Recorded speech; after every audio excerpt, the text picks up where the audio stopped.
This box is a quadruple output linear bench power supply capable of delivering over 300 watts.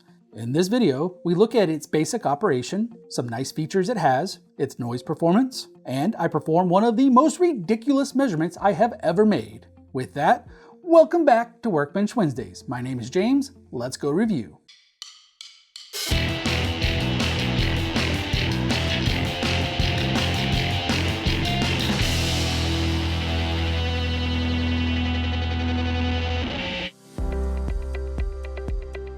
The Element 14 community sent me a 4-channel linear power supply called the MP711001. I really wish Multicomp Pro was more clever with their product names. I'm just going to call this one the 711 throughout the video. Its total output capability is 373 watts, or 348 watts. Channel 1 and 2 are 172 watts each, or 343 combined. 3 is capable of about 19 watts, and the USB port is the 4th channel with a max of 10 watts. That totals 373 watts. But I think the other number is the actual usable power with all of the channels turned on. Regardless, both are still a high number. Like other high-power linear supplies, the 711 is huge and weighs just under 11 kilograms. On the back are ports for USB host, Ethernet, USB device, digital I/O, and RS-232. The digital I/O port is configurable to control the output channels with external signals or generate signals when certain conditions are met. The front panel has a 4.3-inch display with soft keys, numbers for entry, and a shared knob. The variable channels use a standard 19mm wide banana jack style. And just to be clear, channel 4, the front USB port, is power only. It is always on, and there are no controls for voltage or current. The MP711001 is priced at about $542. The easy-to-read display can show the 3 main channels, or it can zoom to a single channel. It also has a strip chart or waveform view to see how the source or the load changes over time. Channel 3 has voltage presets for common supply rails, but it is capable of any voltage up to 6.2 volts. I like that the limit box always shows the overvoltage and overcurrent values. Remember, OVP and OCP are different from constant voltage and constant current. For example, I have set the voltage output as 2.7 volts with a current of 500 milliamps. When charging this supercapacitor, the supply goes into constant current mode, which limits the current by adjusting the voltage.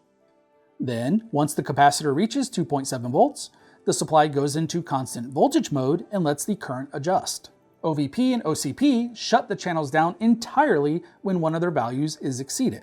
With a fully charged cap, I set a limit of 1 amp on the channel, and then I use a push button to cause a short.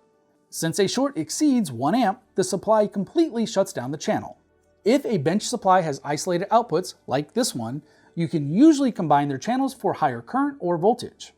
What is really nice with the 711 is that it has serial and parallel buttons that switch the output terminals internally. Usually, supplies with these buttons only change the display. You have to manually wire the connections externally. That is so much nicer to be able to just press one button and it's set and ready to go. Now, there are 2 other features that I really like. First is a preset button that lets you define 5 quick setups. And second, a lockout button to prevent accidental changes. However, you still have the ability to turn channels on and off. I did 3 tests: ripple voltage performance, turn on channel skew, and maximum power output. For ripple voltage, I am using a 25 watt 10 ohm power resistor. I am connecting a 10:1 passive oscilloscope probe, but I am using the evil ground clip. Ideally, I should be using a ground spring adapter to minimize loop inductance. But the resistor is already too big for that. And I should also be using a specialized power rail probe, but I don't have one of those. Regardless, with the typical 20 MHz bandwidth filter for power supplies, the oscilloscope shows about 40 millivolts of peak-to-peak ripple when it's outputting 25 watts. The datasheet specifies ripple or regulation at 1 MHz. So changing the measurement bandwidth to match results in about 1 millivolts peak-to-peak, which agrees with the datasheet values. Now, in this case, since I'm not using the correct scope probe, I think that noise performance is fine based on the spec. It is definitely a linear supply. Next, I look at the skew and repeatability of multi-channel turn-on.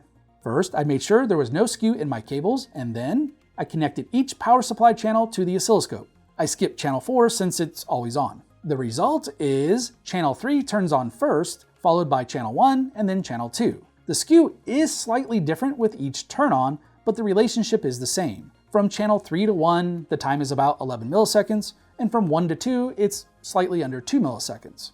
Which is not a big deal overall because the behavior is mostly repeatable. So you should be able to incorporate that into a sequenced power on like with an FPGA board. The last one is a test of the maximum power output. I have 3 electronic loads connected to each of the variable channels. Here are the voltage and current settings I'm currently using for each supply channel. With everything turned on, the supply is providing 340 watts total. And at that output level, the scope shows only about 40 millivolts on channel 1. By the way, on the 120 volt AC side, the supply drew less than 5.4 amps. That kind of ripple at that kind of power absolutely demonstrates that this is a linear supply. Of course, the scale proved that as well. Now, there is one feature missing.